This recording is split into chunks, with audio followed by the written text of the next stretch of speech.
आजच्या पत्रकार म्हणजे खरं म्हणजे या फ्लोअरला माननीय शिवसेना पक्षप्रमुख उद्धव ठाकरे पत्रकार परिषदा घेतात.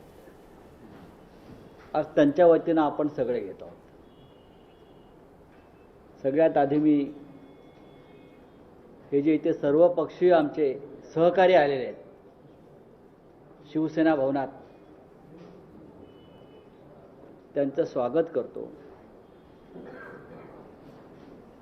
राष्ट्रवादी काँग्रेस पक्षाचे ज्येष्ठ नेते जयंतरावजी पाटील, कॉम्रेड प्रकाश रेड्डी,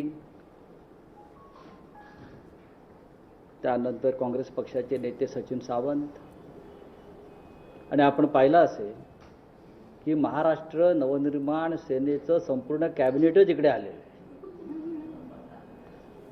आणि आनंदाची गोष्ट आहे. माननीय बाळा नांदगावकर, नितीन सरदेसाई, राजू पाटील, अविनाश जाधव, अविनाश अभ्यंकर, शिरीष सावंत, अभिजित पानसे, संदीप देशपांडे. अरे तिकडे काय करताय? घ्या ना इकडे, घ्या ना. असं बरे संदीप, आपण असं काय करताय? आपण या भागाचं प्रतिनिधित्व करताय दादरचं. हे सगळे प्रमुख सगळे नेते इथे आलेले आहेत. मनसेचे जे आमचे सहकारी आहेत ते इथे बहुतेक 24 वर्षांनी आलेत असं नांदगावकर मला सांगत होते. 24 वर्ष. त्यानंतर पानसांचा नंबर लागतो. 11 वर्षांनी ते आलेले आहेत. जयंतराव प्रथम आलेले आहेत. या सगळ्यांचं मी स्वागत करतो. आजच्या घाईघाईनं बोलवलेल्या पत्रकार परिषदेचं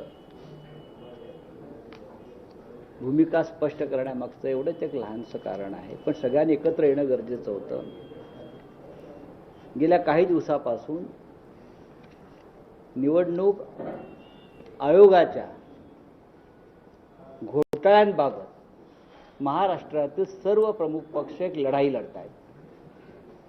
ही लढाई राहुल गांधींच्या नेतृत्वाखाली आम्ही दिल्लीत लढतोय.